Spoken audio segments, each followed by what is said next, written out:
Well, good evening, Free Enterprise fans here and all across the world that we know.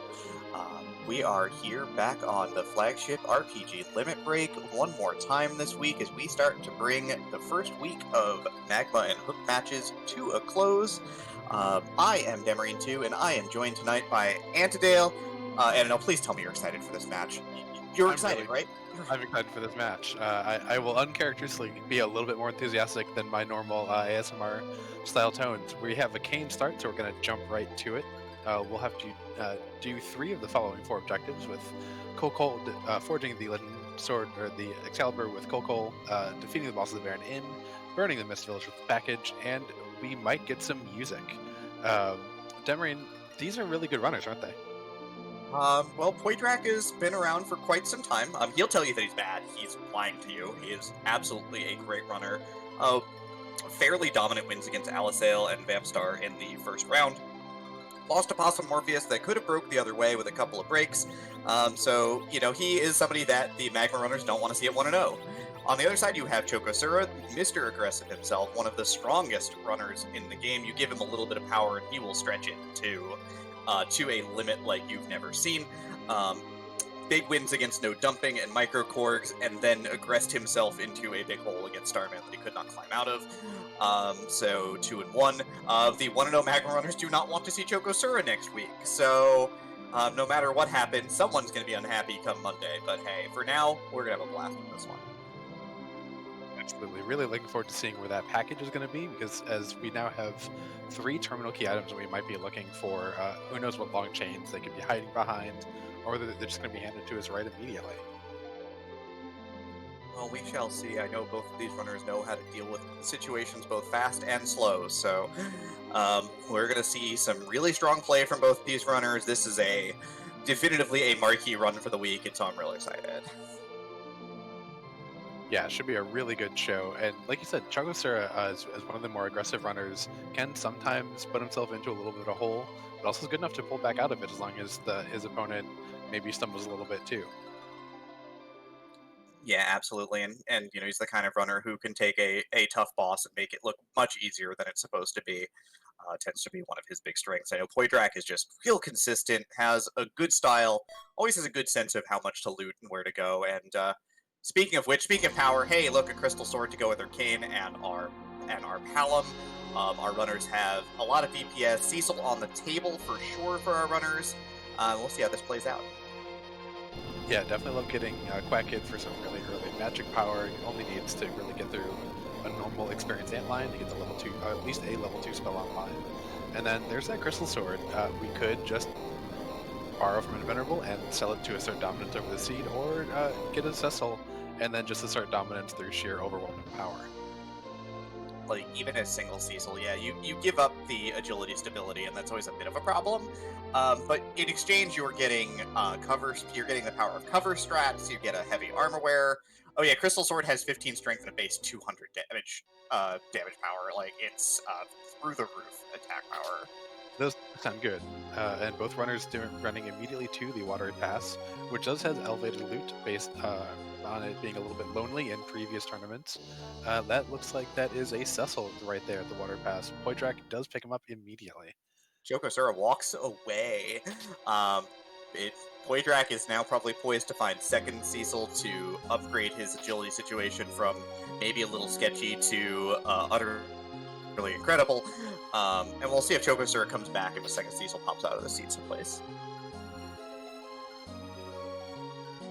Now, do you think you might go to Mysidia or pick up another V character and look for an edge so you can just power up that Cecil right away? Potentially. It seems like a good play. There's a Rune Axe down here for Arcane in Damsian, which is pretty great. And Poidrac's going to go deeper in the Watery Pass, looking for some real high-tier gear here, potentially. Was that a black sword I see? The black sword. So we have each form of Cecil's ultimate weapon. That's kind of amazing at 2 minutes in. Yeah, now no longer a problem. Cecil can actually lay in some damage even in Dark Knight form and get through the overworld pretty well. Free bosses will also die. We got a Bard at the top of Damsian, so, how do you feel about Bards? when I get a spoon, I like him a lot. And then I guess he's fine if I get super early go mode and I want to spend approximately 20 minutes making sure I don't screw anything up. So I know we talked a lot already about Cecil and kind of the concept of agility. What's going on? Why do we care so much about Cecil all of a sudden? He's just another character, right? Well, he's just another character, but he's the main character of the story. So in vanilla, they make him the center point where everyone revolves around him. All of the speed of everything is based off of what they are in relation to Cecil. We most of the time though we turn that off and just make it whoever's the middle person of your character. In this tournament though, we have made Cecil always be the agility anchor. So he is always the person that everyone cues their speed off of. So it's real important for stuff, things like Wyvern, Canazzo in really rude spots, that you make sure that you know you can manage your agility and make it so that you don't put yourself into a horrible spot where you actually can't beat a boss. Absolutely. I think the other tough thing about Cecil is he's faster than all the mages in the game. So you start losing, like, if you're reliant on this Palom to get you through things, you can start losing turn economy, which can be really problematic. So there are some issues that come with Cecil, but we do have the ultimate reason to hang on to him and make him a part of your group. So we'll see. Again, we'll see how this plays out. Yeah, I overall like Chocosura's idea to not take Cecil immediately and just know you got him in the bank. Kind of hold on, maybe get that Wyvern out of the way, or just determine that you've got go mode and can do a quick level up at the end. Because we do also have that back catch-up experience, and if you get to 10 key items, a level 1 Cecil gets to a very good level with really just like one double dragon fight. Unsurprisingly, Chocosura are going to give us our first boss of the seed. Goes down Antlion with 3 characters, sees 3 Dark Imps here, and that Rune Arcane should get us through this pretty well. Yeah, they're not really a threat here. They don't punch very hard. As you can see, they're even only doing 1 point of damage to Palom. Kane takes out the middle one and 2 swift swings of that Rune Axe.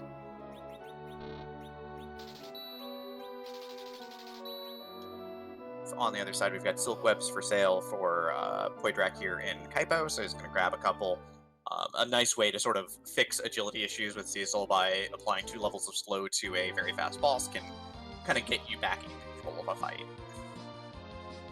Yeah, and something that we've seen a few times in the tournament of how important they are in when you have a relative agility 2 Zeromus. Once we get to that point, it's a little bit different when you have that, and most of people are relative agility 4 or 5, and it just makes it so much of a nicer fight when you can have that slow effect applied and really kind of even out the speed of all the boss and your team.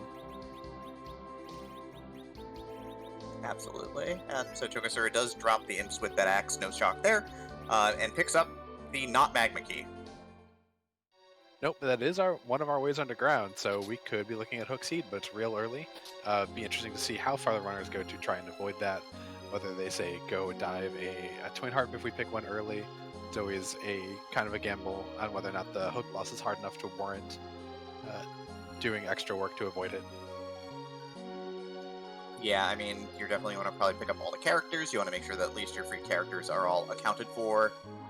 Usually pretty good to also get your hands on life potions, cure 2s, a couple of other important items like we saw Silk Webs, and making sure that you're kind of stocked up pretty well. Yeah, it is really nice to see that Evelyn shop in the Evelyn Cave, because that is a place where you're guaranteed 2 tier 5 items here on the S standard flag. Yeah, the tier 5 items are the big power items that you see that sort of carry us through tournaments. They are Hourglasses, Bacchus Wines, Sirens, the things that really make things go. And we see like making good use of that Black Sword, getting a swoon effect on each of the Dark Imps. A very nice quick fight, and getting even a little bit of a life glitch on at least one of them. Yeah, first 2, in fact. So picks up that extra bit of experience. It's not a lot, but, maybe 1 level could be the difference between having Quake and not having Quake on a hook route, or, having to take an extra fight someplace else. So we'll see how that pays out. It reduces this thing of not picking up the XP that we normally used to get out of Hobbs most of the time. We did see Chocosura check in on that character. It was just another Palom guarded by Mom Bomb. Mom Bomb is no fun in that vanilla spot. There's no particular reason to pick up a second Palom either currently, so they're just going to sit there on the mountain staring at each other for a bit. Yeah, we still have 2 free characters at my city, a free character at Mount Ordeals waiting for us. Baron Inn, we're definitely going to do at some point real soon. It is required, so there's a character there. So plenty of characters out there for our runners anyway. And chocosura has that Cecil still awaiting him as well if he so chooses.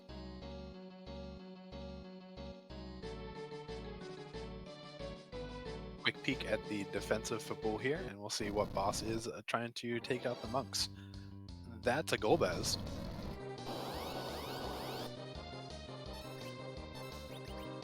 That sure is. But here's the thing, Edward hides. So now there's only 2 characters exposed for chocosura. So since there's only 2 characters quote-unquote alive, because Edward suddenly doesn't count because he's run off to, he's hugging a pillar or something, line of sighting Golbez. The Shadow Dragon's not going to do anything here. Just going to pop out and go, not feeling it, just bail out. So pretty good. Yeah, definitely really good to get Edward hidden there. And I know I've seen a Flame Spear somewhere. I think chocosura might already have it equipped on Kane, so that'll be some really good extra damage, because Golbez is weak to fire. Yeah, absolutely.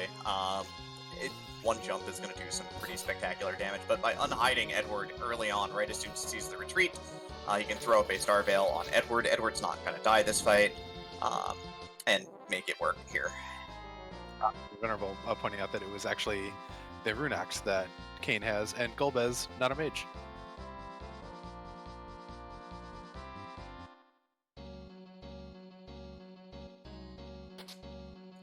Yeah, rocking that 12 damage.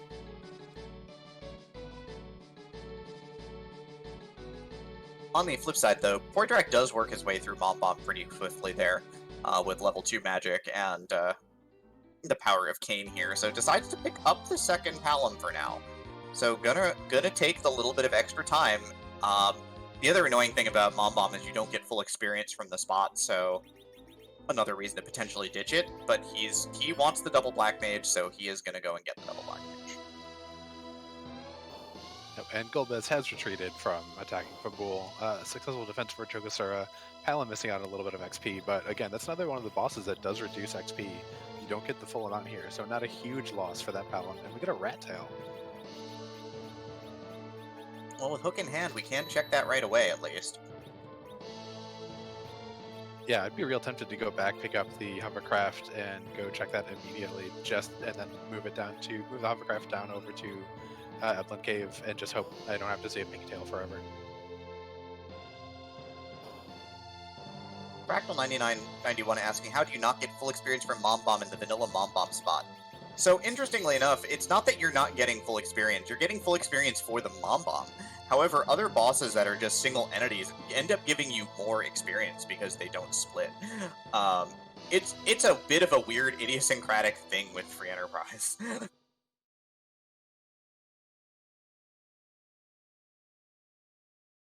And Demery, it looks like we did pick up a Cursed Ring too. That's going to make Cecil and any potential second Cecil that we find a little more valuable too.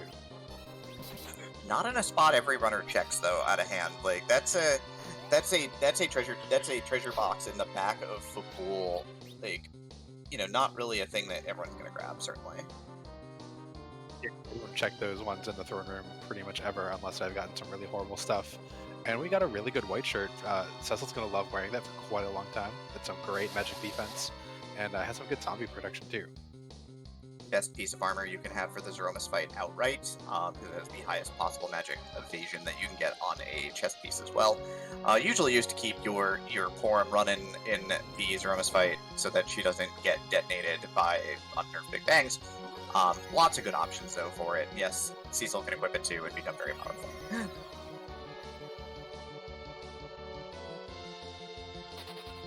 Wow, chocosura's got 2 Cursed Rings.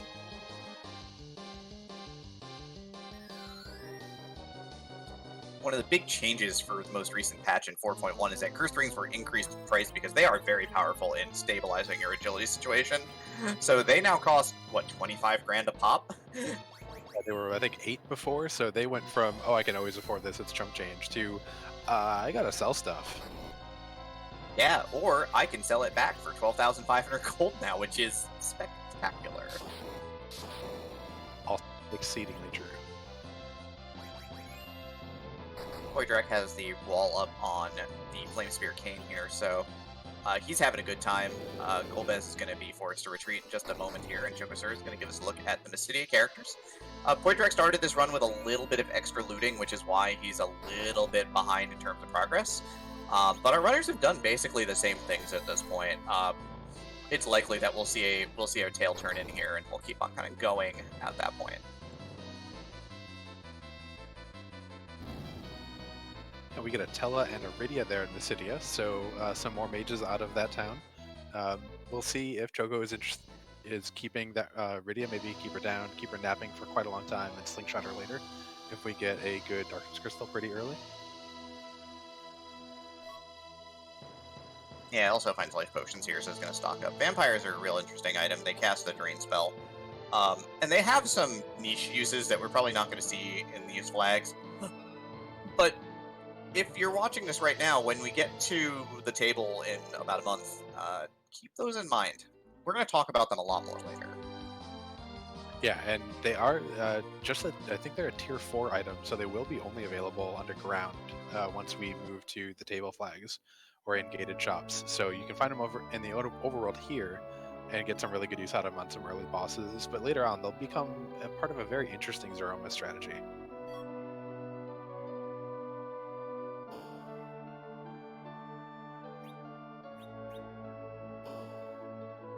chocosura finds second Tella, they're the Baron Inn fighting the Mega Sisters. Kane and the Runax is going to have a real good time.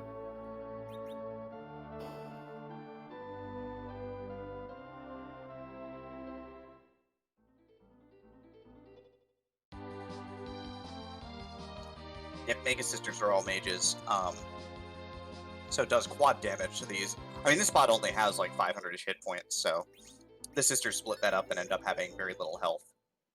But here's our first real divergence, by the way. We have Poidrac go into the mountain, while chocosura is going to move on straight to Baron. Definitely not surprised by Poidrac going immediately here. Once he has enough power that he feels like he can take it, because getting that Crystal Sword Cecil online is definitely a higher priority than checking the Baron Inn.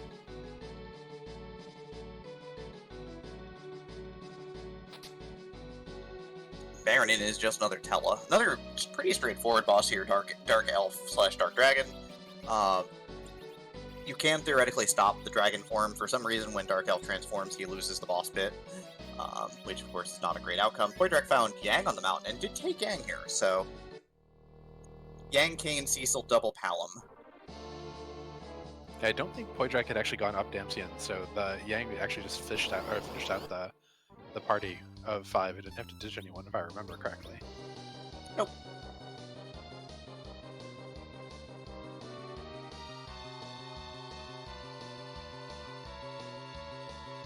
So how do you feel about Poidrac going and, like, grabbing a drink right now? I'd feel pretty good. He's got definitely some time to sit here, stare at the boss, let them cast some Fire 1 and Fire 2, eventually just kind of walk away from the fight.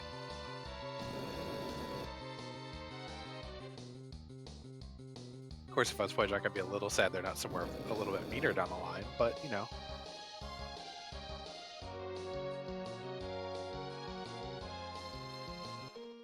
It does put him one step closer to putting that Crystal Sword in Cecil's hand.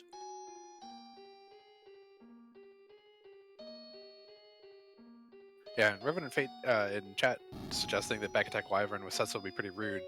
Actually, because of how rude back attack would be with the Mega Nuke, Boardface had given an extra pause, so that wouldn't be really rude at all. You just be able to throw up A-Star Veil and wait out the Mega Nuke. Back attack Wyvern is the best Wyvern to see, period. Yeah, because when Board programmed it in 2 ticks to start the fight before Wyvern does anything, which is enough to kind of get you up to the line, basically.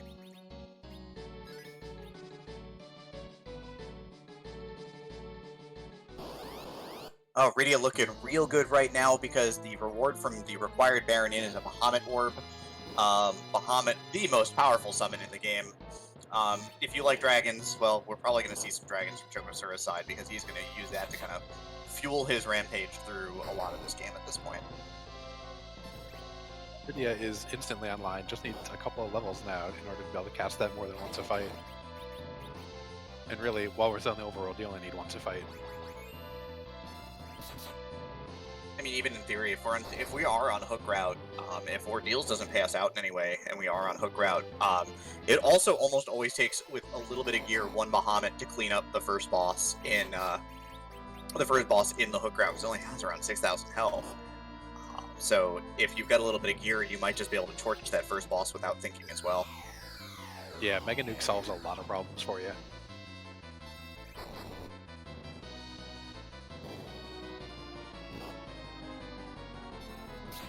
Yeah, doing about 900 damage a cycle here, so Evil Wall shouldn't be super troublesome at all. No, just obnoxious. No one likes the Evil Wall. Yeah, just rushing you down, but you know, again, not exactly a super healthy spot, but still can be a little bit frustrating.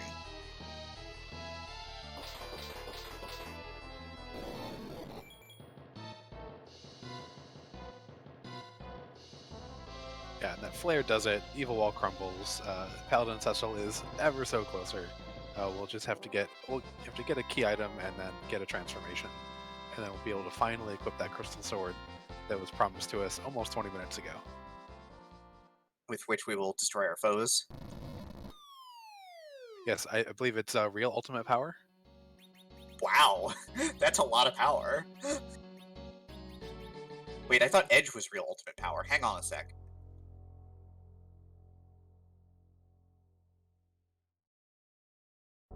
You heard of second real ultimate power? Chocosura is hot up on Poidrac's heels, though, as he immediately rushes the mountain. But we're going to look at the key item on Poidrac's side right now.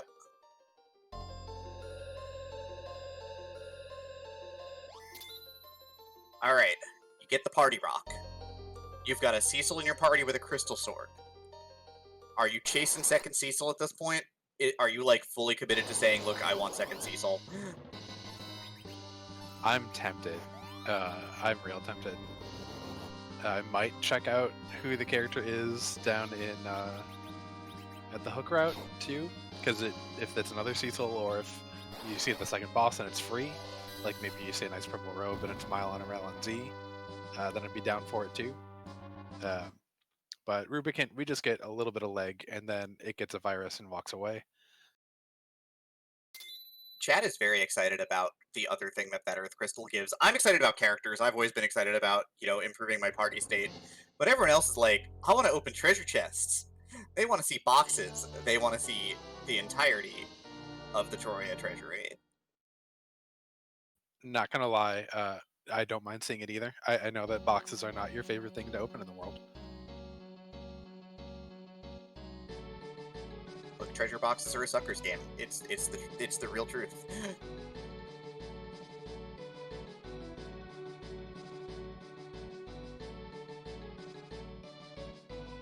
I mean, they do have a really strong amount of diminishing returns. Like, you open the treasury and then you're kind of done.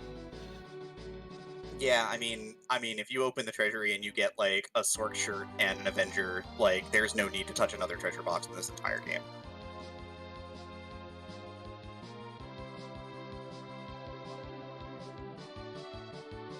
Poidrac seems like he wants to open some boxes though, and is flying immediately to Troia. We'll probably see him walk straight to the castle. I mean, we joke about this, but the Troia treasury has, since it's gated behind a key item, has a higher chance of giving you high tier loot on these flags, and also has a generally enhanced power level to begin with. So the Troia treasury tends to give you the business and or the goods much of the time. Heroine robe is nice to see. That's another one of the 4.1 changes, that where heroine robe did get downgraded a little bit in terms of rarity. It is now just a tier 5 item rather than, I think it was tier 6 or 7 before. So we can actually start seeing some a little bit more. And if we do find, say, a Rosa and slap it on, our Rosa becomes real powerful, real fast. Just like that Rydia is, throwing out the power of dragons at Evil Wall and making the Evil Wall go away. Wow, this treasury is real sparse. We got a Dragoon armor, an Hourglass. There were some ice arrows in there. There's some Artemis arrows. Okay, yeah. there was nothing in there. That was like the best thing that was in there was that suit of Dragoon armor. That was absolutely nothing. That was a very, very sad treasury. Poidrac going to go up and hopefully improve the party with characters rather than loot. Yep, very sensible play here. It was already here to begin with. It's going to probably check the boxes as well, because the encounter chest does give you a shot at getting your hands on some of that real ultimate power you were talking about earlier. And Demarine, we just saw Poidrac throw a Dwarf Axe on Cecil real quick and then immediately switch to the Crystal Sword. What's up with that? So in Final Fantasy IV, there is a setting, there is a bit for back row, which is your character has a weapon that lets you fight from the back row. However, when you set this bit, you can set it, say, with a bow or with a Dwarf Axe. Once it's set and you remove the back rowing item, it is never unset. You don't lose the back row status. So by doing this, now you put your Cecil in back with all that heavy armor, and now he's real powerful, because it's gonna be real hard for him to die.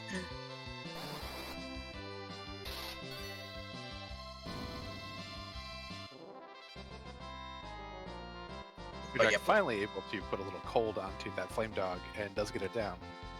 10 levels on Cecil, but it is not touched Baron in yet. Again, does have to do it at some point. There's a cane weapon. There's a defense sword. So that is beautiful. You love to see that. Yeah, absolutely. Until Kane gets up to like the high 50s, low 60s, or something around there, where accuracy starts to balance out because the spears are a little bit less accurate than swords. The defense sword will actually do more damage overall than the White or Dragoon, as long as you aren't hitting a specific weakness. Needless to say, it's pretty great. You put it on Kane, and you don't need to change his gear basically for the rest of the game. Yeah. As our restreamer Invenerable said, better than the entirety of that treasury. I agree. But also at this point in time, it's a good pickup certainly. So chocosura did complete the mountain, though. Does have his Earth Crystal. Does have can go grab Paladin Cecil. Has left him behind right now. So we'll see how that plays out. Yeah, it does pick up that Sylph Summon. Another one of those price changes from 4.0 to 4.1. Sylph is real good because there's that glitch associated with it, which we do have turned on, where if Rydia's not in the middle spot, it doesn't cost her anything to use it.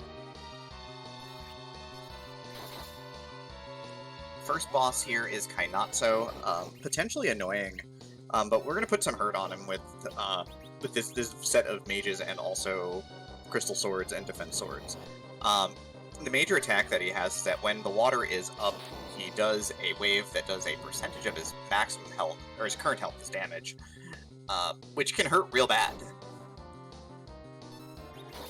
Yeah, Elements is a real bad spot to see. Even at the Rubicante spot, this turtle is mean, and is actually why Thor Rages are guaranteed in an overworld shop as long as you keep the unsafe flag turned off for shops.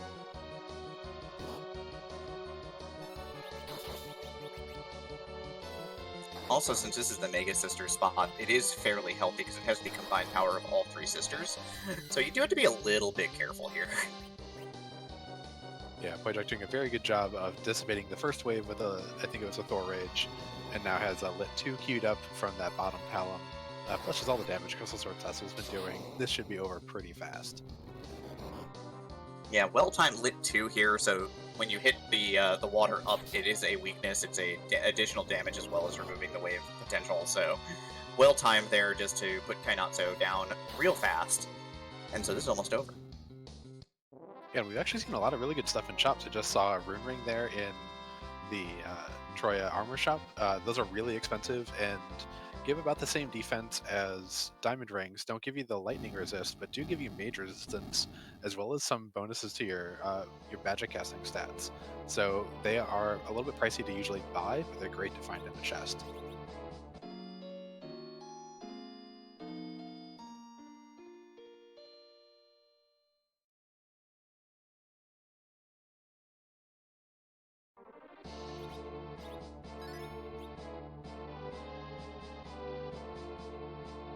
Chocosura, unsurprisingly, going to check the Earth Crystal Treasury as well, and is going to get a level of disappointment that is rare, but does exist in this game.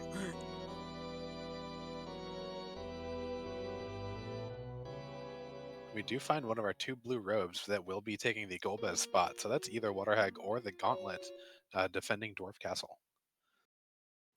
Dwarf Castle an important spot in these flags because we do have the Warp Glitch enabled, which lets us get the item out of the Sealed Cave like this was vanilla. The major thing with that is, of course, that's a lot of fighting to get through at Dwarf Castle if that's the Gauntlet. Yeah, and we don't have second Cecil, but we do have second Yang and second Bard. So, you think anyone takes these? No, and no, seriously, no.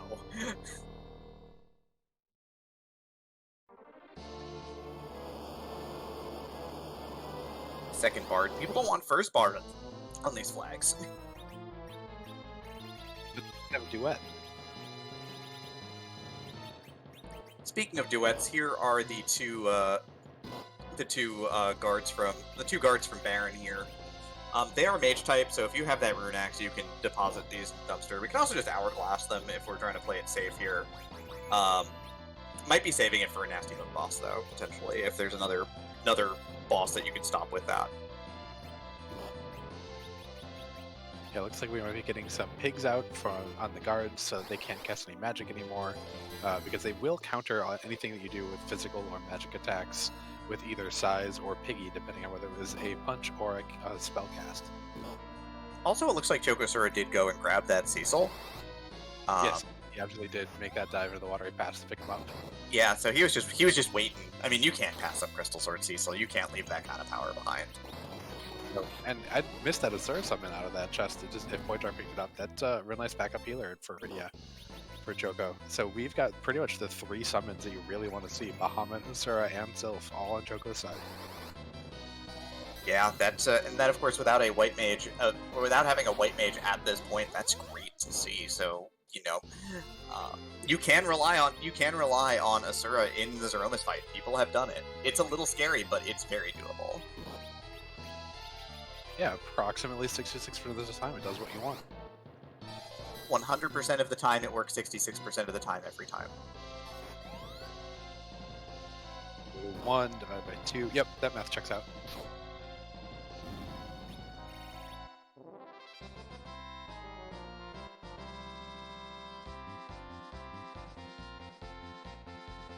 So Guardsman down for Poidrac. He does not have the power of the Dragon God behind him at this point in time like chocosura has, but still works his way through this, and we will see the item from the Zot check, and then that'll determine where we're headed next.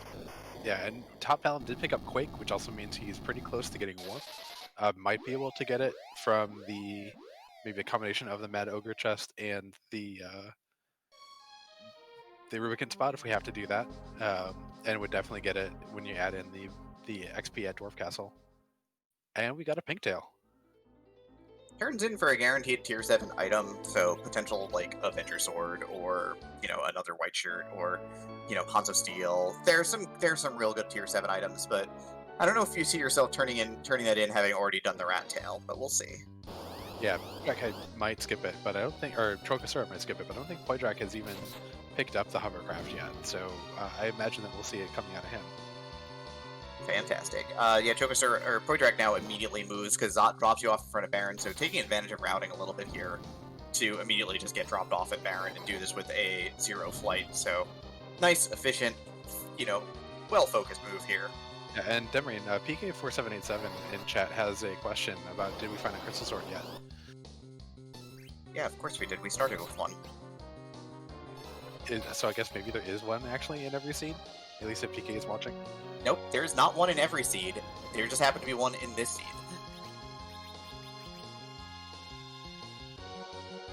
So Crystal Sword Cecil gonna really love this fight. We'll see a lot of damage if it ever comes back around to him, because that dragon's real weak to Crystal Swords.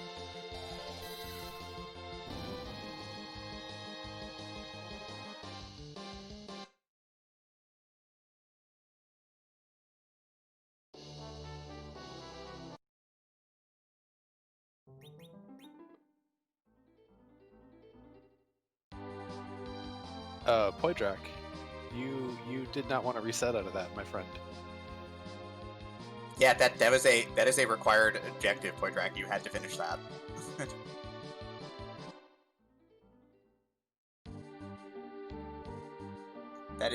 That is what we lovingly call a bit of an error.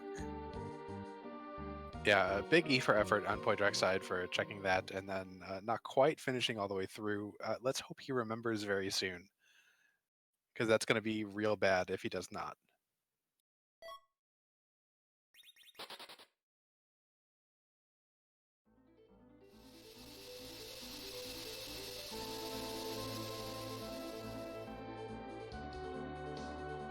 Yeah, Bakashinobu with an interesting point. Since Poidrac hasn't actually gone to the city yet to know that there's a Tella there, he could be saving that Tella as maybe a backup anchor or something for later. If he'd maybe want to ditch Crystal Sword Cecil, or maybe need some utility for like a D-Machine grind or something. Known I feel like that's a little bit of a stretch overall. known good player Bakashinobi is saying it though, so I believe him.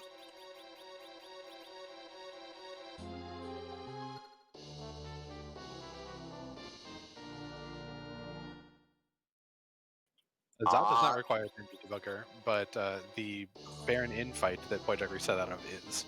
But hey, you called it, Demarian. That was an Avenger sword out of that pigtail. I mean, speaking of real ultimate power, another glitch that's in this game is that the Avenger gives you the Berserk status. But here's the thing: is that if you switch to it and then don't put in a command during the fight, you maintain the battle power of the weapon you switched off of. So if you switch off of a Crystal Sword and then equip an Avenger, yeah, bad things happen to good bosses.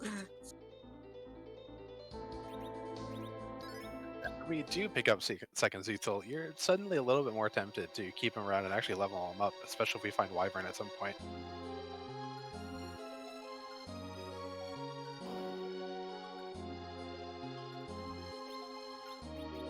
I think neither runner doing a check on Mist Cave to see if we have a cheeky D-Mist hiding there, while chocosura does pick up his pigtail.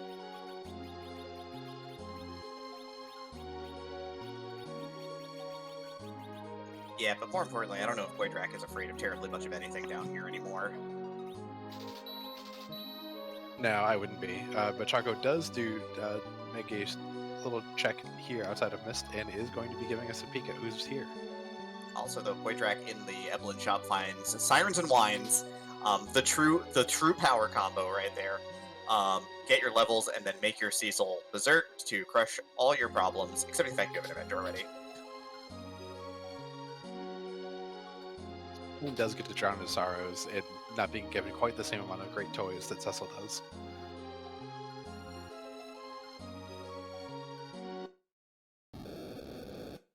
Yeah, Poidrac starting to sort of thin his looting out. Oh, hi, Edge!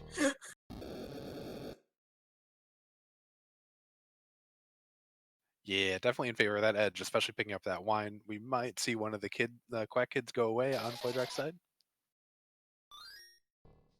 And with Sirens in hand, we don't care about Tella anymore.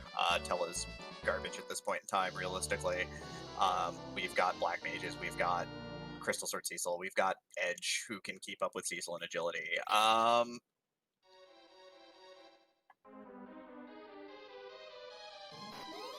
Wait, did he ditch on Edge right there? He did. I would have definitely traded my martial artists at that point. But Poidrac says, nah, I don't need a ninja. I don't even need his stuff. I don't think. I mean, there's a black belt shirt and a headband in there. That's some real good stuff to be passing up. I appreciate the play. It's aggressive. It's a sharp play. You know, you're counting on your Sirens to kind of get you there, which they will. Yang won't need to find Serious Hanzo Steel anywhere. Won't even need long swords in order to do some decent damage. Just needs the use of all those Sirens. Yep. I think he's got a plan in place and he's sticking to it. And you know, our players do love it when a plan comes together. Now it looks like he did take the gear. Bandana and black belt shirt's a little hard to pass up. Yeah, good. I'd missed it, but I'm very glad to have missed that because you definitely love to see those things. It looks like he's setting up Avenger glitch on. It's going to set up the Avenger glitch on Kane here, and probably use Cecil for potential need for cover strats here, just in case. Cecil has a ton of physical defense here. Hello, Derek. That's a D-Mist hiding there. Now that does mean that maybe that second boss is Wyvern. It'd be very interesting to kind of get this Threemus, take a save, and then go peek that boss, and maybe just run far, far away. Yeah, because we know that Golbez can't block the only path to the Underworld. We know that Volvalis can't do it. We know that Wyvern can't do it. So if the second boss happens to be, well, we've seen Golbez already, so Volvalis or Wyvern, we know that this Threemus absolutely must have the Magma Key. Yeah, and we do know it's a Lunar Sparkle there hiding at the Rivigan spot. We just, of course, don't know who it is. Yep, so cycling through second cycle here. Oh, no, jumping with Kayn here, so not doing the Avenger glitch here. The backroad Cecil is just so protected from physical attacks that it doesn't matter. Yeah, taking a paltry 1 damage from what's actually a pretty high physical spot in this particular point in the game. Yeah, but Cecil is like Glass Mask, Dragoon Shield, Dragoon Gauntlet, Dragoon Armor, back row, is just as stacked to the rafters as you can get against physical defense. See what chocosura does with this edge. He's like, yeah, Kayn, you're going away. I'm just gonna take edge. I have a defense sword, but I could just wing that at this point.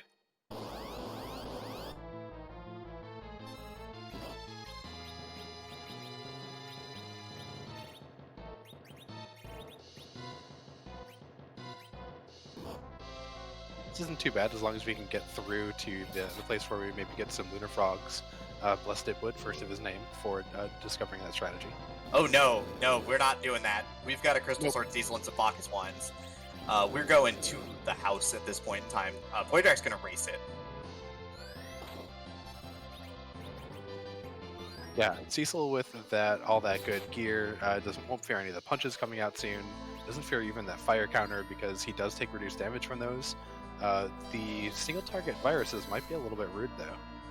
Not in this spot. The magic power in this spot's not spectacular. I mean, it's gonna hit for around 1,000, which is more than enough to kill these party members, but like Crystal Sword Cecil is gonna hit back for quad 9s. Or close to it. So we are relying on lifing up party members here or keeping Cecil alive, because if Cecil goes down, then this fight's over.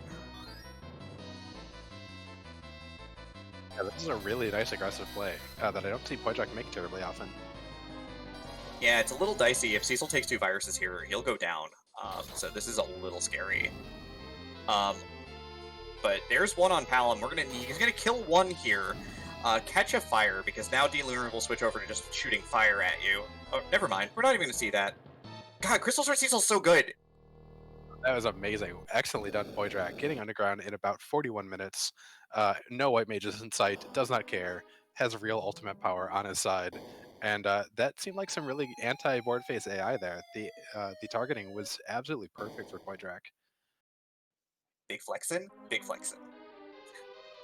Yeah, that's a big relief. I'm sure Poidrac is super stoked to get through there. And that's an Odin sitting up there, so if we have a Thunderclaw, we're pretty happy. We have Crystal Sword Cecil. We don't need gimmicks or anything. I know, but it's fun. But we don't need gimmicks. We just big flex now. We flex it. I want to make Yang feel useful. I just want to see Crystal Sword Cecil flex. Fair. But yeah, Thunderclaw does quad damage to Odin in particular, so, we've got the 2 Black Mages who will... 2 Black Mages, Crystal Sword Cecil, or on chocosura's side, we can have Thunderclaw Edge with 2 Black Mages, 1 casting Bahamut. Yeah, Odin not gonna have a good time up there.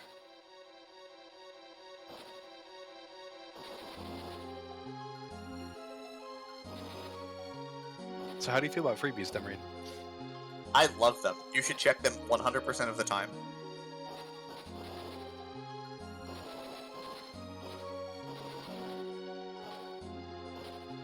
Chocosura sees his Lunar Sparkle. He's gonna go back and save. Gonna play this a little bit safely.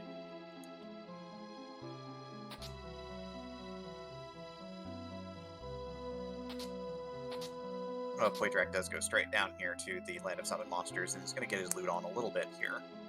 Soma drop, so 10 maximum MP or 10,000 gold, and nothing too terribly interesting yet. Another black belt shirt. And then we'll see what the actual free check is here in a sec.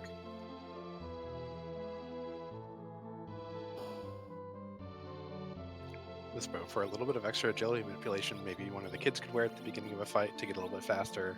Or if we really just want to overspeed something that maybe we have left, I could give it to Cecil. Or we could just sell it for a whole lot of money.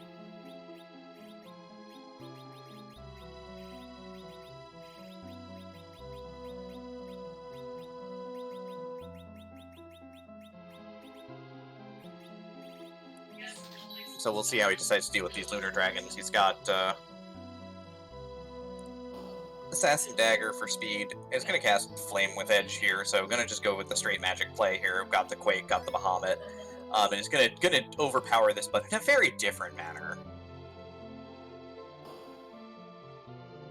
Yeah, I really love to see the contrasting strategies with the different team makeups that they've had, with the different gear that they found or kept.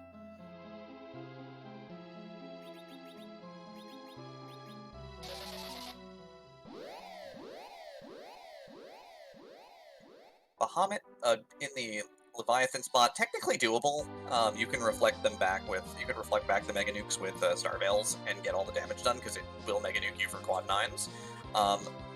Baigen in the Asura spot, we're gonna leave that for now.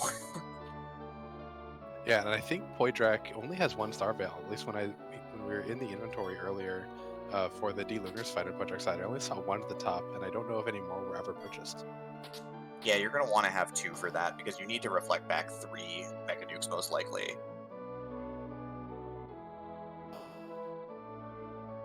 So it's likely that the Star Veil will fall off between the second and third ones most of the time. Finds a Cursed Ring in the back of Tamra there, so he's getting on the Cursed Ring train as well, so if he needs to stabilize his agility, he could theoretically curse Cecil. Speaking of Cecil, there is a swing from Cecil for chocosura to kill the back D-Lunar instantly. Can't use a reaction script if they're dead. They do react to summons with Remedy, but they're only going to heal themselves for 10% of their maximum hit points, which in this case is 1260, and ends up having to reflect the breath to kind of finish the job. We do get a little bit of Lunar Frogs. Only one person had a Star Veil up there, and we do get a heal then out on that Cecil, so that Cecil can probably finish this off very shortly. Poidrac, having already found Sirens and Bacchus Wines and Hourglass, doesn't seem very interested in the shop there. Sees Valvalis in the first spot and resets out. Yeah, I wonder if that was just a pure check, or if maybe that was a check, then go to the shop and kind of orient yourself a little bit. I'm not sure exactly what you'd be doing differently in terms of a party composition or order with that Valvalis. Those heals will be nice, though, since he does not have a white mage. Yeah, absolutely. So, he's just going to keep looking around here while chocosura does make it through, again, a really good use of Quake and the proper timed Crystal Sword Swing and Bahamut to dust off the Lunar Dragons. So we done with this. chocosura getting underground about 4 minutes and change behind Poidrac here.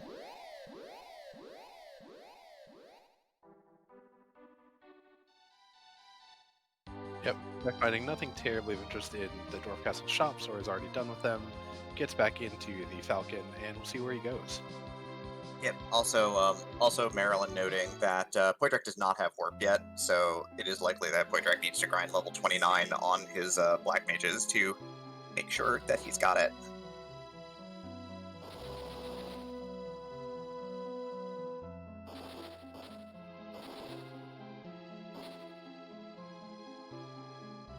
Setting up another freebie check, you just have to go visit Yang here in the Sliff Cave and talk to him to get a free item out of Sheila. And we do have that free item just sitting in D-Mist for both of our runners too. Yeah, chocosura breaks right for the freebie there, so he decides to go straight back up to the overworld, which means he's going to trying to get his hands on whatever Rydia's mom has. Also, this helps you not forget this check because, people have forgotten this check before. It totally happens. I mean, I didn't forget it earlier this tournament for like 3 different fights that I was in the middle of, and said, oh yeah, I totally have to go ahead and turn to Genius right after I do this. Just another summon. Leviathan's nice, but we already have the King of Dragons, so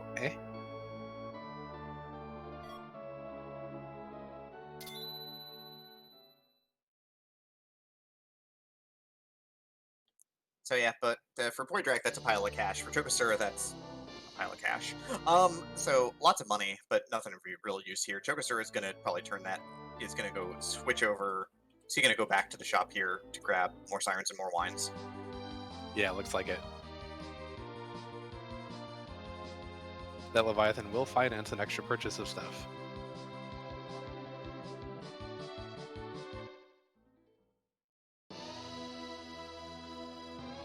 Yeah, I mean that's one of the biggest tensions in free enterprise is getting enough money to finance, the things that you need from shops. Um, as the shops may have more options than just opening treasure chests. He also grabs a boomerang here real quick, so he's going to back row glitch edge as well. Also, tiaras for sale. I'm pretty sure he wants one of those for Rydia. Pretty sure. I'm in favor of it. Megan Duke gets better with a tiara. Poidrac Minora gets a tower key from Sheila, so we no longer have Keyless Tower on the inventory for him.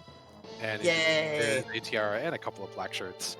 Black shirt is something that we did update in 4.1 to where it actually gives the black magic stat boost for reals now and not just the white magic one, like it does in vanilla.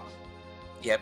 I mean, and of course the tiara gives you 15 to your black magic casting stat, which just is obviously for Rydia's best in slot helmet by a margin unbelievable. For good defense, you're not afraid of dragons anymore with that on. I guess they're afraid of pretty headgear.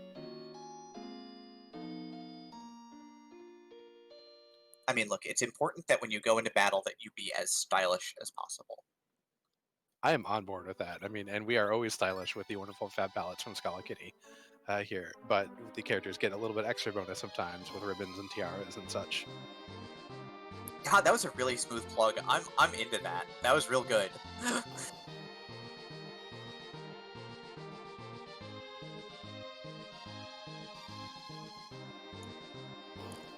Speaking of, this seed was brought to you by our restreamer, Invenerable Tonight. Also on the back end, Commander Leonhardt is handling our tracking, so of course, thanks to both of them for making tonight possible and giving Antidale and myself the chance to get on the microphones and I guess talk about Free Enterprise. Yeah, and of course, thanks to RPG Limit Break for being such a great partner in all of our tournaments and letting us stream matches on them on their channel pretty much every day. Man, it's a long walk up the tower. We could keep plugging things. Good, but soon we're going to be trying to plug Odin with some lightning. And on the flip side, chocosura has Rydia, and Rydia gets warp at a very low level, so he does not need to worry about grinding for it. He's just going to see this full balls, and knowing chocosura, he's going in. We see a Thunderclaw being thrown on Yang and a Black Belt, giving even a little bit extra power. Yang probably does maybe 2,000 or more at this point. He doesn't have a whole lot of levels, so he's not going to do a great amount of damage on his own, but those will help a lot. Yeah, gonna make it work, certainly. The big thing with this Volvalis is that we do need a way to kind of get through that defense. Magic, not really gonna do the job. However, Crystal Sword Cecil. Yeah, definitely going to do the job. I don't think we've seen any really good, cheap, dartable things, like maybe a Drain Spear or anything, because that would go straight through, too. Yep, so Yang doing about 3,000 damage with the Berserk and everything. Gonna use the Silk Web for safety here as well, so gonna slow down this Odin. However, the dirty secret of this spot is that the stats are so low that the Zantetsuken will probably only kill the kids. Yeah, although part of the reason you want to do this fight is because the kids need some XP, so you might as well get it while you're checking a key item.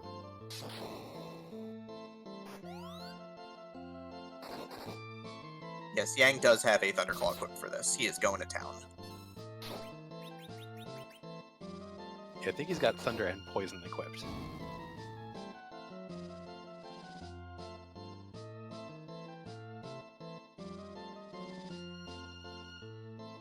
Yep, just blows up Odin here before the Zantetsuken goes off. Second kid's gonna have Quake. Over here on the Volvalis side, Volvalis is giving him a hard time, but Crystal Sword does prevail. Poidrac picks up a Sand Ruby as well. Yep, you don't mind picking up an extra key item, and in case you need a free heal, you can go pick up the character there. I don't remember who it was, or if we've even seen a character check quite yet. I don't think we've seen it yet.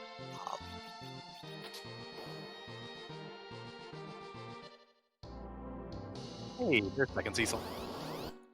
Second Cecil. Bye. And we'll take that Stardust Rod from you, thanks. Is it time to kill Second Cecil? Is it time for him to assassinate his own brother? Might be. It looked like Rydia is also casting Virus. That I couldn't tell if that target. Yep, Cecil on or Cecil attacks Cecil. It's like Cain Enable, but different. But we do have the full alternate gauntlet here, so we're going to see some Underworld enemies right now. We're going to get a Silver Shield as a drop. We're going to see some enemies that, we don't normally see. And Dark Imps, one enemy that we do. Yep, we get an extra one just for fun. Meanwhile, I totally missed the Tower Cannon fight because that's a real fast fight when you have Crystal Sword Cecil in your party. It was Ogopogo, and Crystal Sword Cecil killed it. Just absolutely dropped. It only has 1,000 health. It's a plot fight where you fight 3 Dark Imps normally in the vanilla game, so they don't have much health to speak of.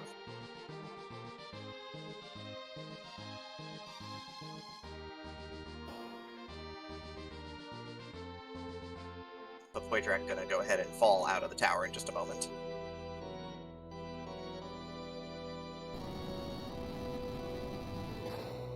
Narrowing down the amount of checks that we can do in order to get that Darkness Crystal to just give us some access to Threemus and maybe do more checks up on the moon.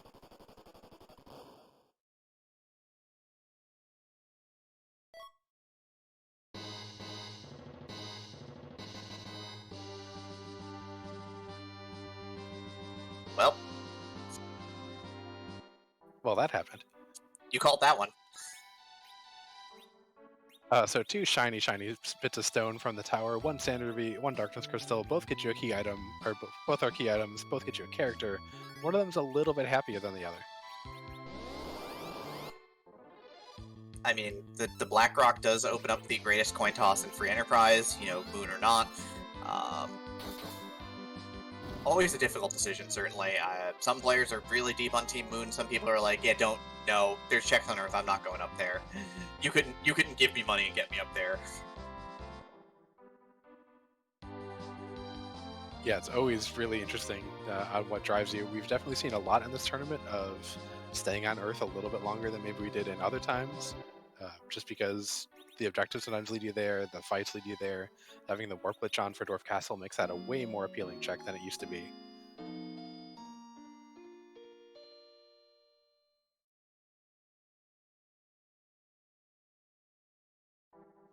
Oh, chocosura is going to give us a look at the Dwarf Castle items here as he wraps up this party right now. He's going to hit that Warp Glitch first.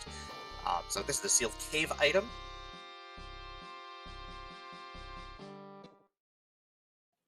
Half of Forge, the Adamant Rock, is waiting for us at the back of the Sealed Cave.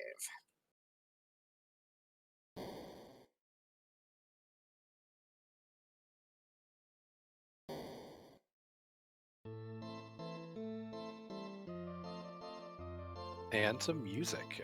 Well, there's an objective that chocosura can now do. And the runners do high five in that throne room just a little bit.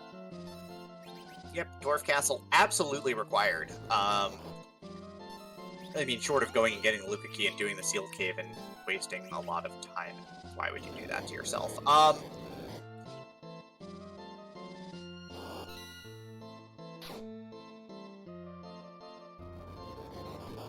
Yeah, so I imagine we probably see Choco go straight to that Twin Harp. Hard to imagine a world where he doesn't, but, he also still has to do the Shield 1 check as well.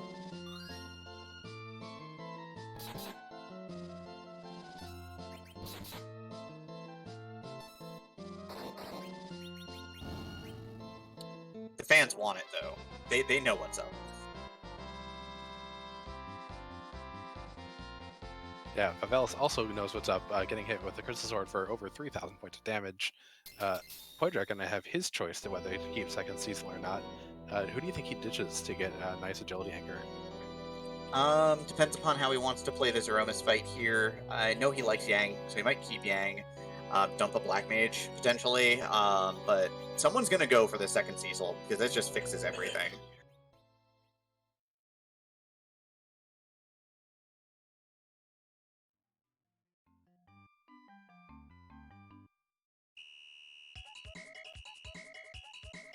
or he's going to go with the full 5 party, but pay the price in slightly less stable agility. He's just going to go with the full party strat here instead. It'll be really interesting, and I hope it pays out for him. I definitely would have been interested probably in ditching one of the kids, because I don't think I want to get them up to nuke. I mean, we don't have a white mage, so getting them up to nuke might be necessary, honestly.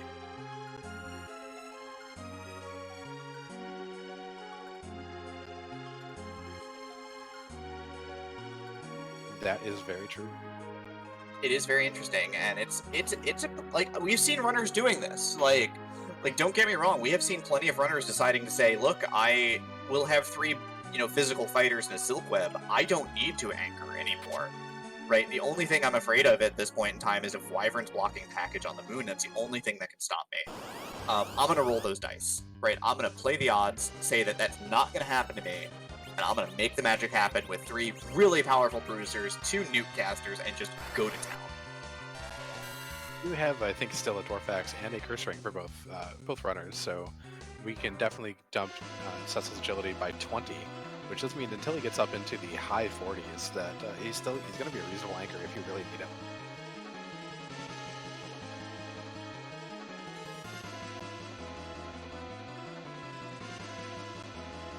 Meanwhile, we're going to get some tunes from DJ Spoony B, so Demreen and I are going to take a quick break from talking and let everyone enjoy.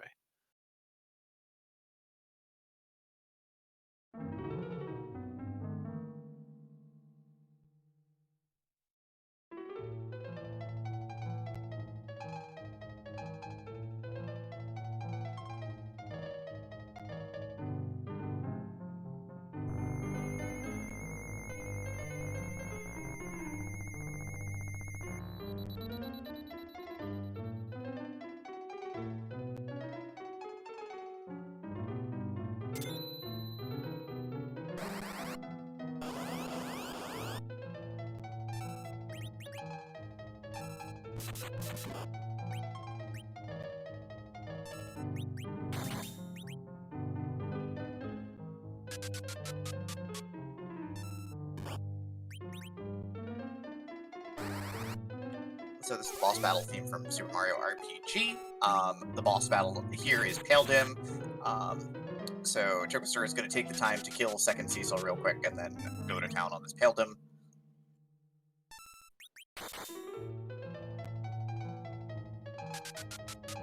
Well, Poidrac's going to hit his Warp Glitch and get a Adamant and a Harp here. Yeah, that will put Poidrac up to 10 key items, too.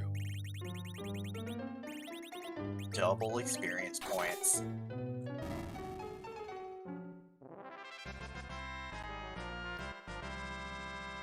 Oh wait, I miscounted. It'll actually only be 9. I must have counted 1 twice. Bad at math on Twitch. That is the dream, right? Maybe it's the nightmare. I can't remember anymore.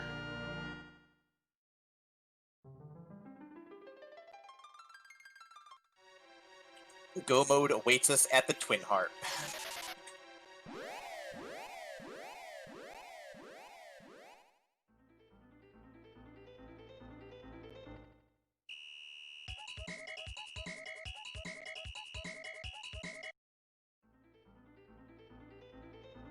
Yeah, semi-significant advantage to chocosura, but does need to make the decision to go up to the tower, or to go get the tower key from Sheila, and then go actually take that tower fight.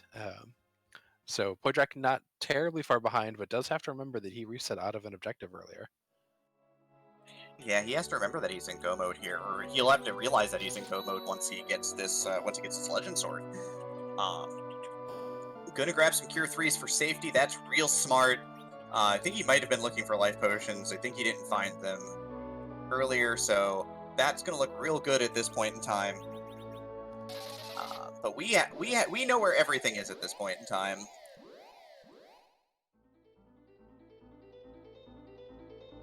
Yeah, we have to watch the runners figure it out. Choco having to finish the Sheila checks, and that's not a super great Kokol shop. The Artemis arrows and defense sword are pretty nice. The apples are okay to kind of help bolster maybe Iridia's HP to get her to survive Big Bangs a little bit better, because she's pretty much Choco's healing during that fight. Yeah, on the flip side, Poidrac had to grab Cure 3s because that's Poidrac's gonna go White Mage in a model here with Bacchus Wines and Cure 3s.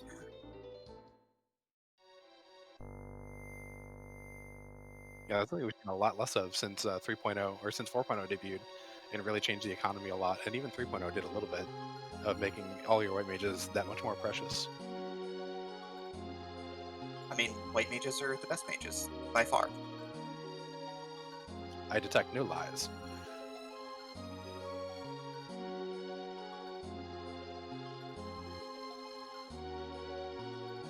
But yeah, Poidrac unsurprisingly diving that Twin Harp instantly, as one does, because you do your objectives first, just in case, because that makes things a lot easier. Chocosura, though, is not in the right place right now. He did not touch this at this point, so he's going to see the bosses down here. I know he knows that Bahamut is well within his reach at this point in time to kill. So it's likely that he decides to try and take a shot at that boss here and see if that's his go mode. Yeah, definitely gets to have the pass between either of these two bosses here. So could pay out for him pretty well and save a little bit of time. Meanwhile, we see Young give an exploding hug to the Dark Elf to finish off the parish and not have to deal with a whole bunch of spells cast his way, which is a very nice thing.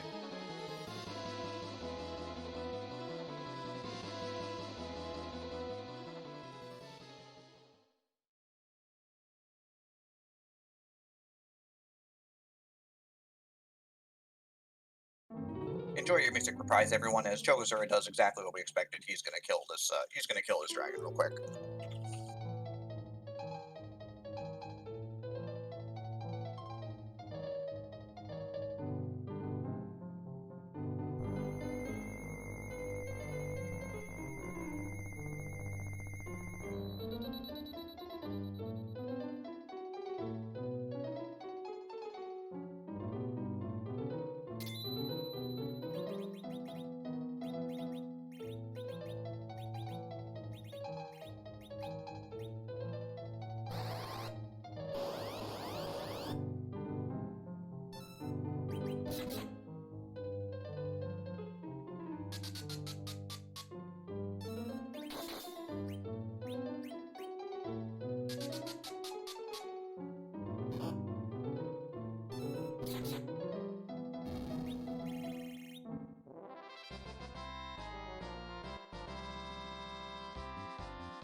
Alright, so there is Poidrac finishing off all his troubles here. He's gonna get his forgeable sword here. Chat asking where the Darkness Crystal was. It was behind the Tower Key, behind Sheila 1. So free check leading to glory here, but let's see what Chocosura gets for his troubles here. This is past. Chocosura's in the driver's seat. Real big time. That's a pan. That's going to drive him straight to Sheila, though. That is gonna ship him directly to the Sylph Cave and then to Sheila 1, so he's gonna get his go mode the minute. There's no world in which you pass that up right now. Yeah, he's like, looks at Baigen for a second, goes, you have a nice day, friend, and bails out. I mean, Choco absolutely could have taken that Baigen, but there's no interest in doing that when you have 3 key items right here for the taking. 1 from the Bonk, and then 2 from Sheila. Alright, so now it's just up to Poidrac. There we go. Parking it, remembering that he left the Tela there, remembering that he left the objective behind. He's going to dumpster this real quick, and then he's going to forge it. He's going to be in go mode. So this is going to be a wild one. This is going to be down to the line. Yeah, this is super close. Probably both doing eggs in the underground. Chocosura maybe gets a little bit of advantage for that RA1 Sussel.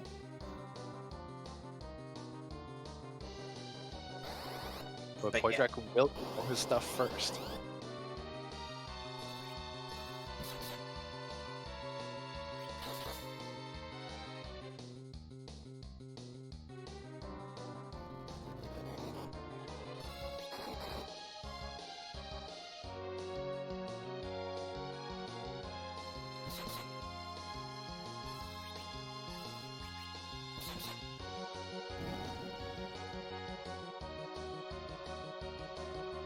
So yeah, we are seeing. So Chocosura is going to get the Darkness Crystal here. He's going to get a second item as well. Pan could still lead the pass, which would again give Chocosura a bit of an advantage here.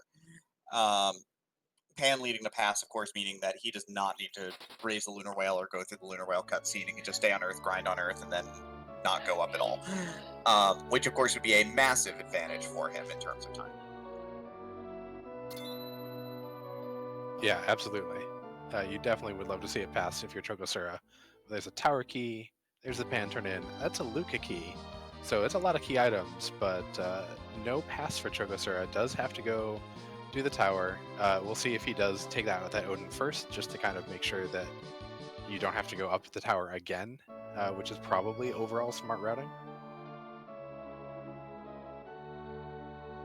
Yeah, because he did not directly get the Darkness Crystal from this, so that's the big thing is he needs to identify that the tower key is the right play here to kind of stay in this race.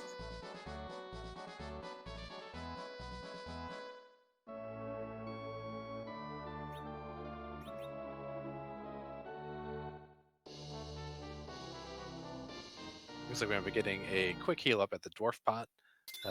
They have some really good mead just sitting there fermenting that they just let any traveler go and have some.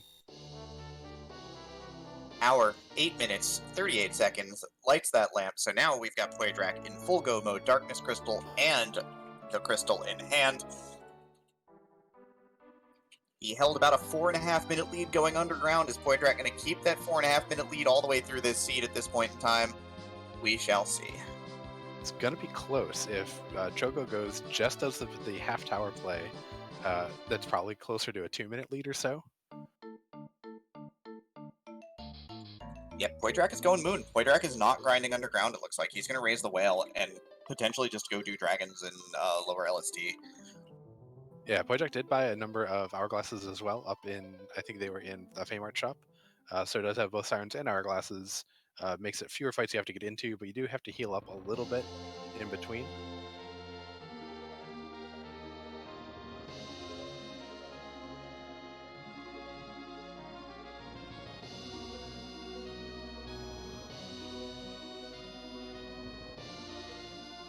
Now, I did not see if Charco did the interesting save that you can do before you get to the floor with the tower key, to where you can reset back down if this is not what you're looking for.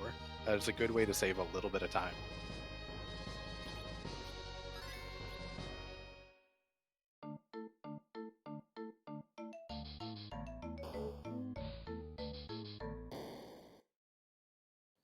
So yeah, so Poidrac's grabbing characters here, it looks like.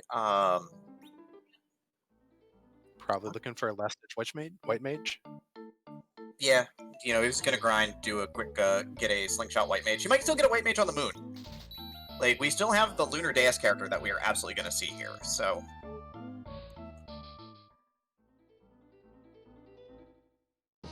Yep, it does find some life potions in Mysidia. I think Chat had said he was down to 1, so also not down to 1 anymore.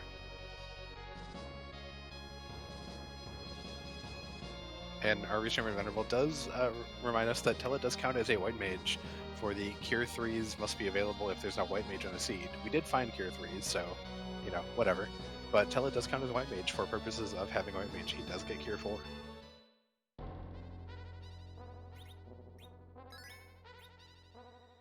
Yep, chocosura gets through this now, so finishes up the top of the tower with the double experience points. So gonna put some levels on this party. Just resets out of it, though.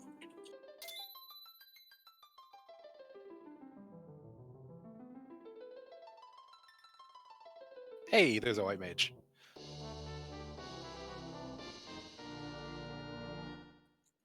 Last minute Porum. You'll love to see her She's gonna... be tossed away. She's... Wow. Poor Jack, like, you're not on this bus early, you're not staying. Goodbye, Porum. I don't care that Demarian's commentating this and love to see a Porum. I'm gonna just send her away. A single tear rolls down from my eye. He's got 10 cure. He's got cure 3s and Botka's lines, and two black mages to reflect. So Poidrac gonna go for some severe power overwhelming. White mages be danged. Yeah, Drones can't hurt you anymore if you can't Big Bang or Meteor when he's dead. Yeah, if you do 100,000 damage to Threemus really, really fast, it doesn't really matter anymore.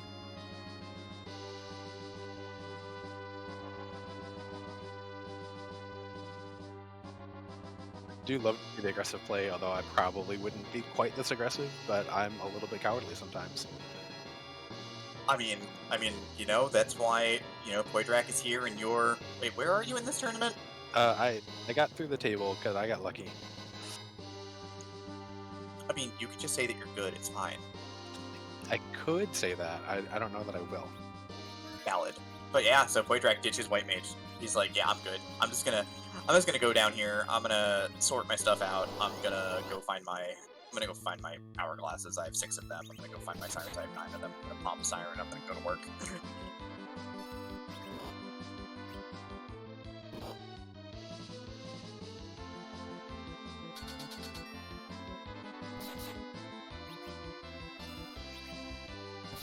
Here's chocosura getting that darkness crystal from the tower hop. Is in full go mode and looks to be doing eggs here in the underground. So competing dragon fights. I mean, Poidrac trying to take advantage of the fact that this is closer to the goal and has hourglasses. The thing is that chocosura, if you've got your anchor Cecil in the middle and your non-anchoring Cecil on top, you slap a curse ring on your center anchoring Cecil. He's not even anchoring with Cecil. I think he's going to level Cecil here. He's going to level them both. He's not even worried about it. Yeah, and he did have them in a little bit of an incorrect order in order for the lower level Cecil to have been the anchor, because he had been in the 4th party slot where the Cecil levels had been in the 2nd party slot, which means that Cecil levels had been the anchor pretty much the entire time. Yeah, the major thing here is that you can get through, if you're one-shotting them, you can get through 3 eggs a minute. 3 eggs a minute with 10 key items is 68,000 times 3 experience, which is over 200,000 experience a minute, right? It is really fast. Like, and if it takes you a minute to get through 2 dragons with a life glitch and an hourglass, you're getting about 180. You're getting 180,000 experience a minute at this point in time. The 20,000 experience a minute doesn't sound like a lot, but it does make a difference. It does. And one thing I do like about the egg grind also is that you get a little bit more control on exactly when you stop levels. So if you're thinking about keeping maybe one of these Cecils down at level 40, 44, 45, where he becomes a natural 20 agility, it's a lot easier to do here with eggs than it is up on the moon, where you're getting more experience per fight, and it's just a little bit less granular that way. Yeah, if you need to be money efficient, Gold Dragons are the way to go because they are the single sheer most experience for a fight. But yeah, again, they're not as fast, but this Avenger Cecil starting to pick up the pace pretty quickly here. Yeah, and one thing with the Gold Dragon fight, the first couple might be a little bit slow if you don't have specific dragon killing gear, but then they really pick up the pace once you pick up these huge level gains. Yeah, unsurprisingly, I've timed a lot of these grinds, so I have a good sense of how long they take. a good sense.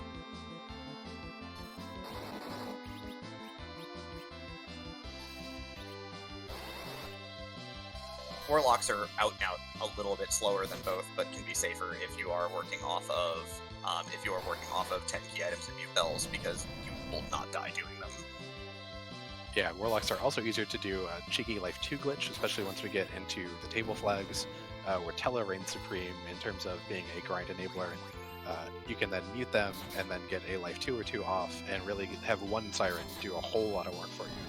Yep. Also, even if you mute them, because you can get buffered inputs on their spells, there's a potential for getting double life glitches instead of single life glitches, so you can do some really cheeky things with them for experience points as well that way. They're a really interesting grind, and you get a lot of options with them, which is one thing I really like about it. But you're right in that it is noticeably slower than either of these two for just pure XP per minute. 1 Cecil down for chocosura. Must be happy with the level on that 1 Cecil for 28 agility anchoring purposes. Is level 44, so right on the money, as you said, very granular, very easy to get him to exactly where you want him. And now that this Cecil has some levels and that Crystal Sword is now hitting incredibly hard. And so is going to just tear through these dragons pretty quickly.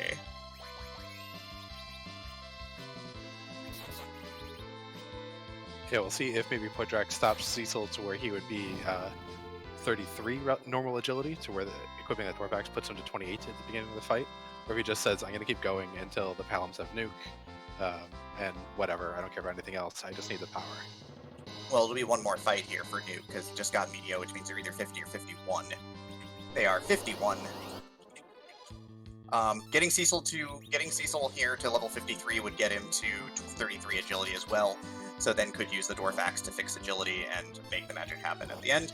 Chocosura done grinding at an hour 18 and 6 seconds, does need to raise the whale, does need to walk down. He's got about 3.5 minutes of traversal in front of him right now.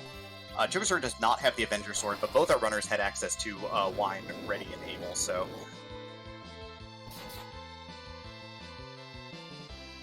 Only in a really long fight does the Avenger Sword really help, because then you don't need to reapply any Berserk on that Cecil. But wine is plenty good, and Chocosura, with having 2 Cecils and being able to share that Crystal Sword, he won't be able to share the Crystal Sword since he does not have the Avenger, but still has a lot of good stuff. I imagine Poidrac is done grinding right now. I don't foresee him going any further. He's got nuke on his kids. He's got 53 for Cecil. He's going to the save point. Is he done? Is it over? Is it time? It's time. I see some initial flags out there in chat, Emery. We might need a few more in order to force us to ask some questions. Yeah, come on, guys. Come on, everybody. You can do a little bit better than that, guys and gals, non-binary pals, all my friends out there. You've seen that we've kind of given people different palettes, we've given you different music at the Twin Harp, bosses are all sorts of different places. Demarine, what do we do with Threemus? So we just leave Threemus there. He's sealed up in the Lunar core waiting for us. He can't go anywhere. He is a big final boss. However, we do give him a bit of a makeover. There are 450 plus sprites in the pool for Threemus. We don't know which one we're going to see. It could be darn near anyone. Great villains of history, final bosses, enemies you love to hate from speedruns. Charles Barkley. But most importantly, though, Antidale, what's the big question we got to ask right now? But are we going to kick tonight?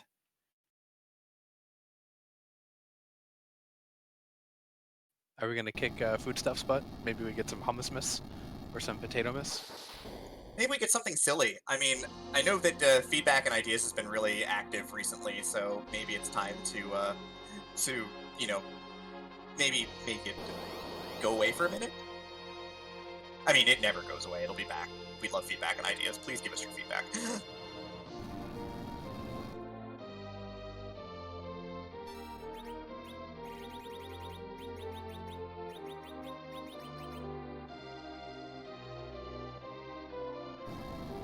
But most importantly, though, here we go.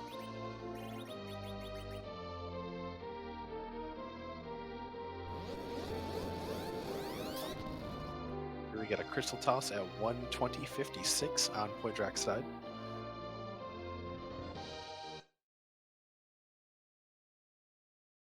Chocosura did catch up a little bit on that grind, it looks like, but he's still hiking to the bottom of the Lunar Subterrane right now.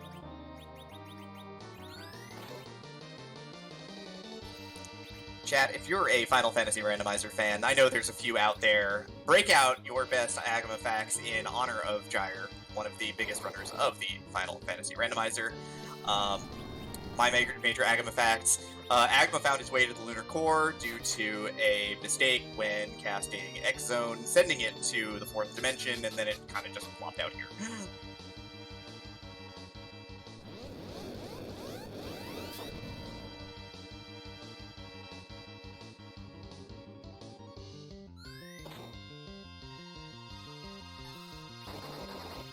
But yeah, it looks like this is going to be the non-stop damage train here from Poidrac. He's zerked up all 3 of his fighters, and has a Veil up on top Palom here. nuke into Big Bang here. Did nerf it with the web, so everything looking pretty stable. God, Cecil, relax. 6,300 damage swings. Yeah, just taking 400 or so from that nerf Big Bang. Real nice after Cecil did take that nuke to the face.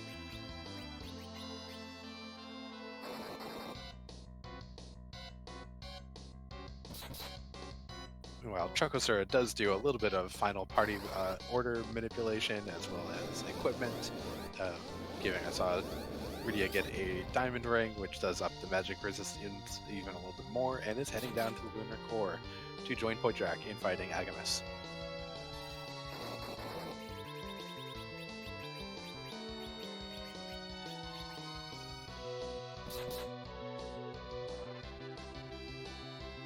So now the nuking is stopping for a moment from the top column, so we can set up a Cure 3 on Cecil, because keeping Cecil alive is real important here.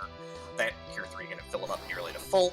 It looks like we've got enough damage to get to the health refill, which causes the Threemus script to reset as Threemus refills to full health as a counterattack. Chat noting that chocosura might have the Cecils in the wrong order. I mean, he did level his Cecils. I don't know how concerned he is about that, so it might not even be a real worry at this point.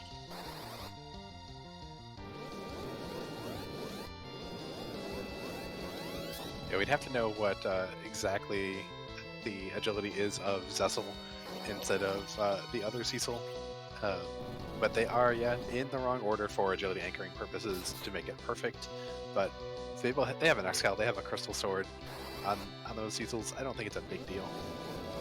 Yep, so 123.52 crystal throw, so about a difference. 3-minute differential here. So it looks like Poidrac has this fight pretty stable here, though. I mean, he's got his Berserker Zerking, he's done a lot of damage with those nukes. Crystal Sword Avenger Cecil is doing spectacular damage as we push right through to the Meteor phase without a second Big Bang. Who needs White Mages when you have Crystal Sword Cecil? Not Poidrac. We do get a HP ran out on Talum, but everyone else is going to be absolutely fine. Poidrac is probably actually really done with inputs at this point. He does need to input the done in the Discord channel, because this race is over. Poidrac is going to take it down from chocosura. He'll tell you it's an upset. He's lying. He's a real good runner. I know the Magma runners don't want to see him at 1-0. Hour, 24 minutes, and 44 seconds. So GG to Poidrac.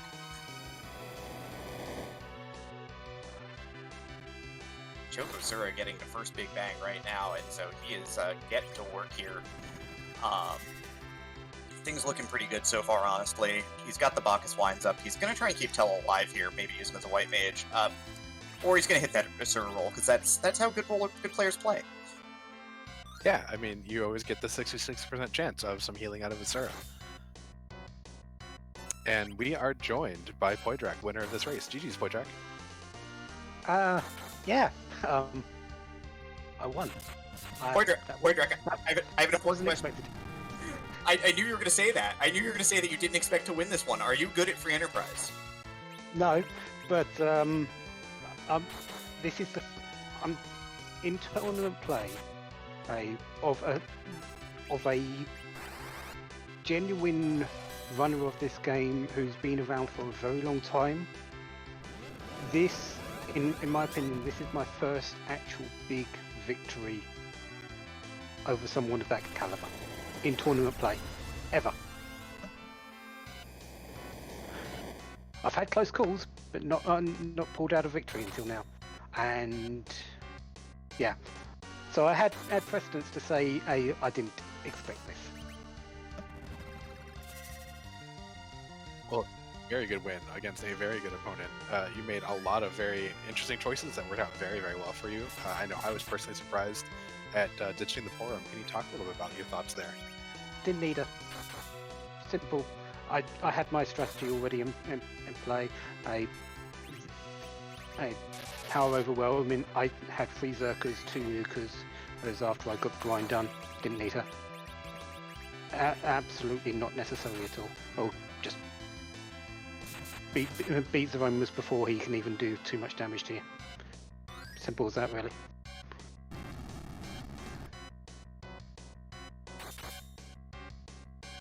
Yeah, no, Poidrac, I quickly pulled up your history, and yeah, you're actually right about that one. This might be your first real big signature win, honestly.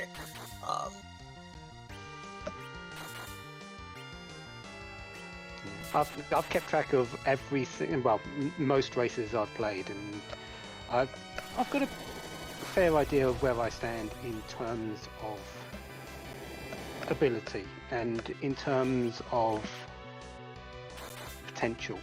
I'm high. I'm not going to say I'm bad at this game fully. I'm high on the list, but I'm not really top tier. I will never say I'm up there. I will get there, but not make it. If that's understandable. So maybe now it's your time. Maybe today's the day. Today was the day. I really felt I played it really well. My decision making in that I felt was really spot on. Invenerable was saying in the chat after, I went through and did the Lunars like that. That was complete and utter luck. Yeah, I think Inventor was about to break through the glass in the booth here to ask you about the D-Lunars here. How many fingernails did you go through biting your nails when you just had Crystal Sword Cecil there at the end? Not many, actually. Considering I knew where I was on that fight at that point. Once that first D-Lunar went down, I knew there would be a pause before anything else would come out. He wouldn't. The last one wouldn't do a attack until a counter from a scribe, and Cecil had enough power behind with them Crystal Sword Swings to actually win that before that happened. So I wasn't too worried after the first one went down. Not at all. It was getting to that point where I was worried. Were you sending up offerings to the RNG providers there as the D-Lunars refused to target Cecil twice in a row with those reflected viruses? Yes, I was offering Cure 2s up to the RNG gods. Cure 2s being thrown at Cecil and anyone else that I could.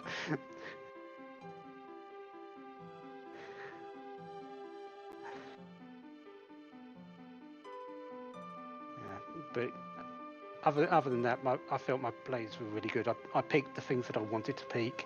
You might notice that I didn't keep a few things there. I didn't keep the Baron fight because I wanted to keep that Teller in mind if I needed him, because I didn't know what my grind options were at that time.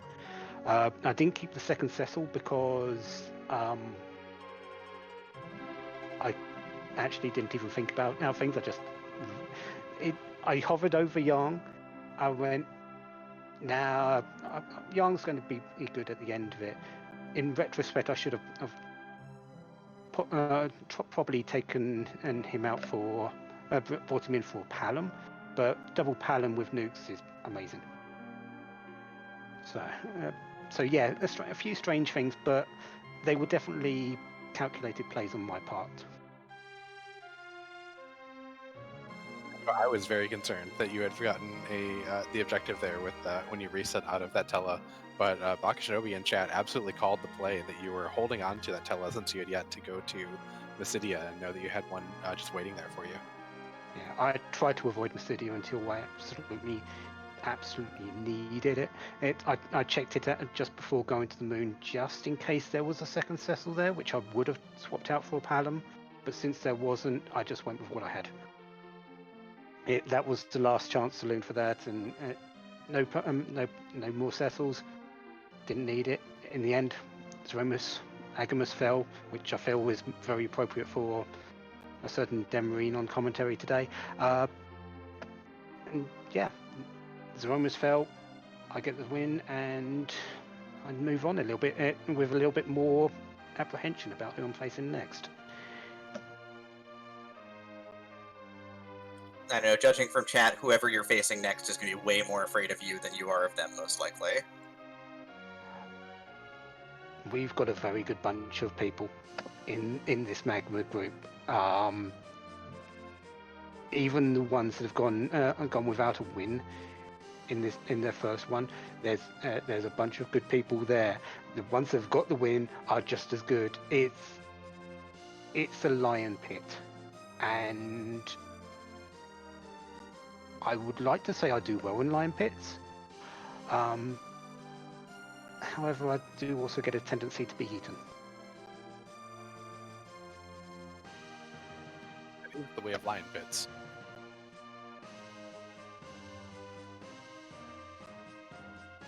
So,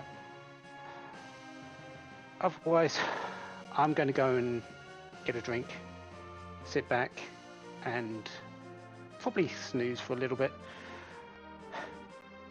Yeah, go relax this win, and then prepare yourself for next week, where you're gonna have to fight another tough opponent in this Magma group. Yeah. Enjoy your evenings, everyone. Plenty more races to come, I'm sure, and look forward to performing for everyone again. Have a good evening.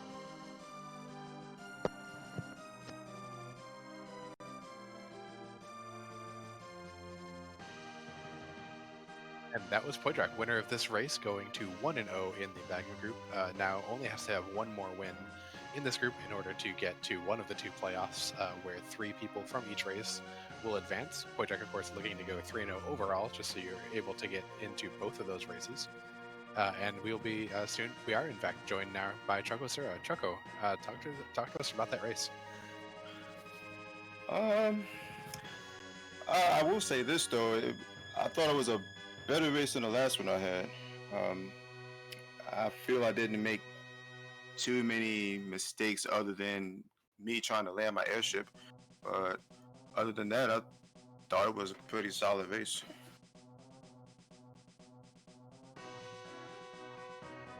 Yeah, I agree. It was definitely very well run. Only 4 minutes behind, or 3.5 minutes behind. I don't actually remember where you lost some of that time. Both of you actually did have a couple of airship bonks, so I think you at least equalized there.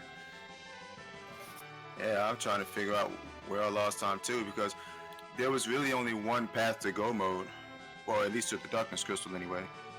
But I think maybe I should have grinded on the moon, because I had hourglasses. I probably could have done dragons. Maybe would have been a little bit faster, but I'm not sure, to be honest. Yeah, I think it was actually pretty much even throughout both of your grinds. You might have picked up a small bit of time. One thing you did that Poidrac didn't was fight that Bahamut, but that did drive you to go straight with it to the pan, so that didn't really cost you too much. I was really looking for a darkness crystal or a pass, but seeing that pan, I was kind of happy seeing that pan, because I did not want to fight that bike in there, and I figured there was nothing there. I was gonna leave him for last if every other check I didn't work out, but thankfully I didn't have to fight it.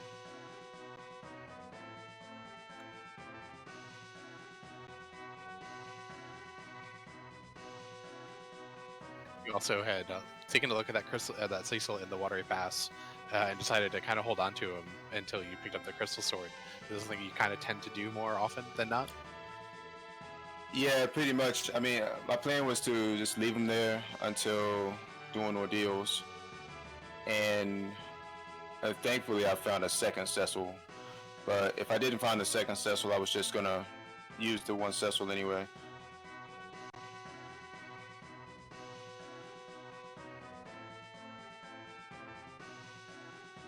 But I wasn't sure who I was gonna actually keep with him though. I think when I got the Vidya and saw both Bahamut and Asura and bought the Sylph, I figured I was just gonna keep her around unless I found a white mage, which I didn't till the end, unfortunately. But it worked out overall, I guess. Yeah, it was a very valuable player in your team with that Sylph, with that Bahamut that just fried a lot of stuff really fast for you, and then that Asura keeping you up and alive in the Z fight. Oh yeah, I was kind of nervous in that Z fight because Asura is Asura, and I had bad luck with Asura. I was worried because I didn't have Cure 3s at the time, so that meant I had to kind of hold Edge back a little bit and Life Teller if I needed to, so he could do some healing or do berserking or whatever. But thankfully, I managed to nerf every Big Bang, which really helped. Yeah, you had a really nice clean run. Demery, do you have any questions for Chocosura? No, as always, very exciting to see you take on the seeds.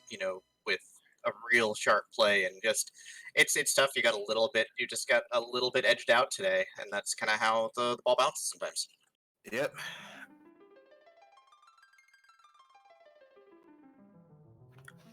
But I am definitely more proud of this one than I was my last race. That's for sure. Yeah. Absolutely. No rude Baigen sitting there in the King Queen spot for you this time. Yeah.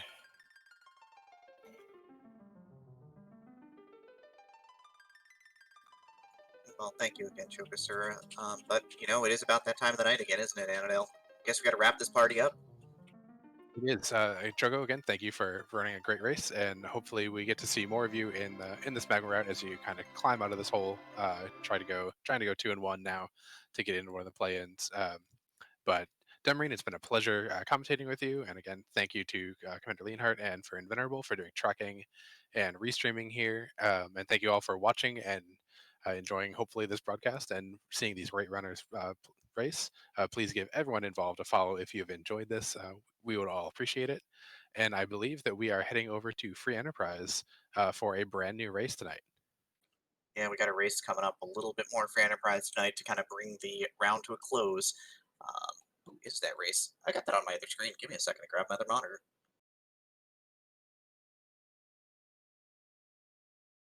Yeah, we are going to go hopping over there. We're going to have Professor Corey E.I. Klopfer taking it on here to bring today to a close. It'll be the last race of the round, which is going to be fantastic. So get on over there. Don't spoil this race. Tell them to watch it, but don't tell them anything else about it, because this race was another barn burner, absolutely. And I will, on behalf of Vanadel, I guess we'll all see you next time